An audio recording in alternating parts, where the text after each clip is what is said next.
I mean, we've gone from extremes of having literally no vulnerabilities in a QA website to 156 in production, right? So I think if the DoD plan has that involved, it will be successful. Yeah. Yeah.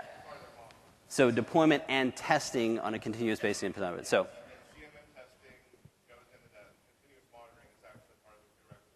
yeah, then that's probably going to be a great standard for the DoD to use. And then I'll just echo Aron's statement. Like, please, guys, pick one that you're going to use, because every week I'm doing another audit with another customer discussing the same things, and it's kind of really difficult for us to comply. So pick one and let's rock it out. So.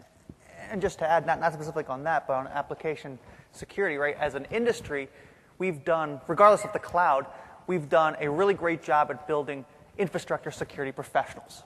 Clearly, if Bill's been doing this since 1998, we haven't done a great job at building application security professionals. And this has nothing to do with the cloud. It actually makes a good case for software as a service part of the cloud, right? Because you have then the economies of scale where hopefully a cloud provider can afford to go through a model and go through a rigorous application development lifecycle more so than independent, smaller, in-house developed applications.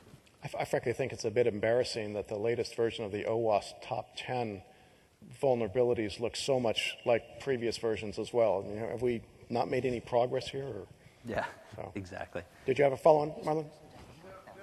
No, not too much, except for the idea of the establishment of the equivalent of a uniform commercial code that covers everything from trusted technology provider framework is one piece, in Open Group, and that's valuable. You're seeing the standards proliferation, and we had the talk yesterday a little bit about the need for a directive-style approach that can be adopted on a regional legislative level of things such as the CSA framework. I see the guidance as one mechanism to educate and establish effectively a baseline structure that you can have a legal adoption for perhaps a more sane approach to compliance on a multinational level. And software development is one of those things. Uniform Commercial Code defines how your responsibility as a producer for a product, and then what the consumer can and cannot expect from you as a producer and what rights they have going forward in a transaction. It's the basis of our commerce system. And actually now basis the commerce system around much of the world. What do you think of using that approach, taking what the CSA has done in guidance and control matrix and CAIQ and cloud audit, and perhaps things like the Open Group for a Trusted Technology Provider Framework, and going forward to make something a bit more consumable by legislators?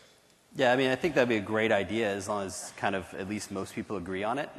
I get, to give you a great example, I just went through a audit with a large financial customer who were actually asking us to violate California state law, right? So they said, hey, our policy is you have to do 10-year background checks on everybody. We said, well, we can't in California. We can go back 7 years legally. And they're like, well, sorry, you're going to have to figure out a way around that. It's like, wait a minute, or we're going to take our business elsewhere, right? So you have those very deep competing notions there everywhere. And I think it's important that we kind of pick one and stick to it. But I constantly run into pick your compliance of the week. We did shared assessments, AUP, with another large financial company. We were like, oh, this is awesome. All the financial services guys will use this. We can just point to that and we'll be good. Well, no, right? The next guy I talked to says, oh, yeah, I don't like that thing. So it's like, Pam, speak up. I think, Go ahead. I was going to say, I think one recurring theme is how many of these regulations are out there and how hard it is on both ends, not just on providers, but on the customers as well.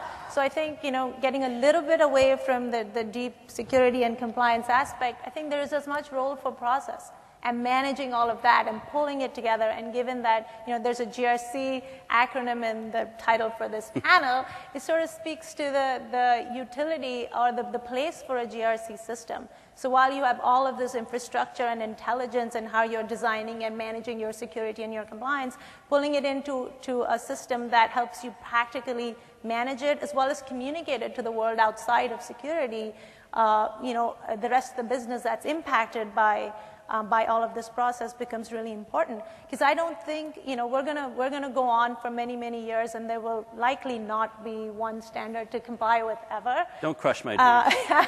So I guess the point is that, there is a place for process, and as maybe not as rich of a discussion, but, there's definitely, we should be emphasizing that as well. Does that say that our current compliance efforts are I'm sorry, what was fundamentally, that? does that say that our current compliance efforts are essentially worthless? Not at all. What I'm saying is that in order to view the complexity and manage the connections that compliance has, both through security and risk, you need a way to pull it together and put some framework and methodologies behind that as well. Because every regulation serves a purpose, and there's lots of overlap. No, right? they don't. So, No, not every To regulation. pad the pockets of consultants. Yeah. Oh, no. Is this the Auditor's Full Employment Act? So the universal code, right, is what you were, the whole purpose of how we got started was R&D, right? Innovation. So if we do a universal code, I think that kind of stifles innovation, right? But to kind of address it, I agree to a certain extent. I think part of the issue maybe is that, we're writing applications for a plethora of different items. And I think looking at an application or a piece of code that's indigenous or meaningful to huge critical business operations, yes. But not across the board generically, everything, right? But real quickly, to get to the legislation piece, I think we need to start influencing how legislation should be as opposed to waiting for legislation to come down to dictate, to tell us what to do, when we know that some of it is hokey pokey to begin with. I look at H2221 that's sitting in the House and will likely probably pass in the Senate that changes PII to SPII, special, right? Which means if your email is psfusco@yahoo.com, I'm putting PII data out there. I can no longer do that. What's the impact to major corporations that do, let's say pamela.fusco@merck.com? Guess what? Now they're violating SPII. So when we look at these different things, this is part of your legislation thing, not all legislation is meaningful. We should help influence legislation to a degree, I think. Do we need legislation, or should we go the UCC route? You going to tell Congress?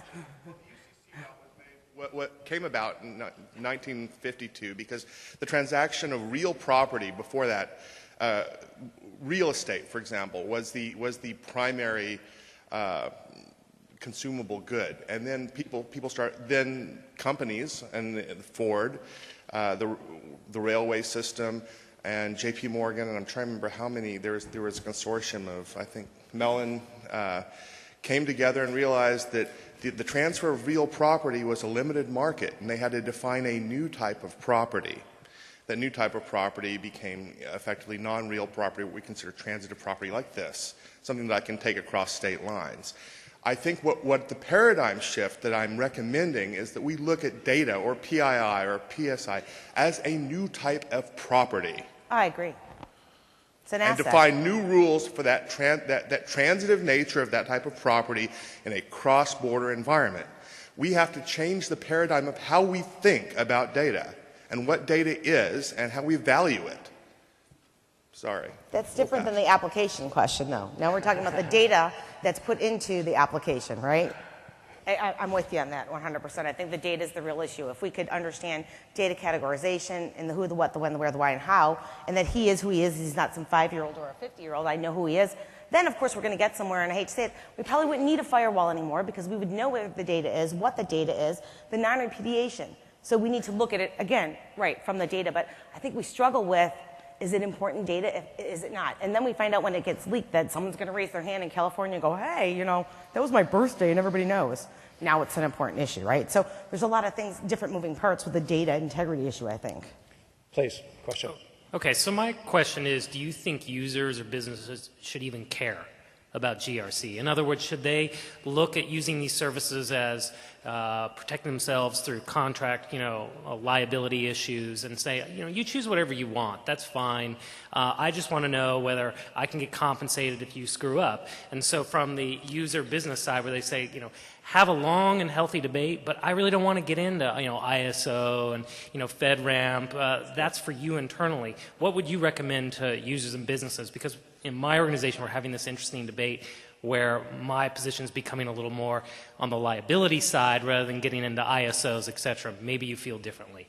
I'd be interested to hear I that. think I'll take a quick crack at that. I mean, we're seeing that increasingly happen with a lot of our customers. They're still handling it in two ways. They're saying, okay, you will comply with this, you will sign up to comply with this, and if you don't, then we're going to put this liability on you. And I think that would work well if you're, J.P. Morgan Chase and Google, but when you're J.P. Morgan Chase, not a customer, and White Hat, it starts to not make sense, right? Because there is no way that White Hat can cover the liability that J.P. Morgan Chase has. So you end up in these kind of weird scenarios that, yeah, okay, sure, we'll cover you, J.P. Morgan Chase, but if you collapse, well, yeah, great. You might get my car, right? So, but that's going to be about it. So I think it's difficult from that standpoint. And also another way to look at it, and again, it goes back to the data classification piece, is what are those things that apps specifically or sites you're working on that really don't have this kind of classified data? Those make a great candidate for pushing out behind the cloud, right? Because what we see increasingly with app security is I will cover my 10, 50 high-risk apps based on data, and then you get SQL injection through the back door and you get completely hosed. Well, why do you have this dumb marketing app anywhere near your critical data? Just shove it off into the cloud and be done with it. If it gets compromised, okay, great, your blog, whatever, marketing blog has got rooted. Oh no, right? That's not great, but it's not a full-blown compromise. So I think I see it in two ways. One, you can take off that stuff that you really don't care about, push it out into the cloud and not have to worry about it.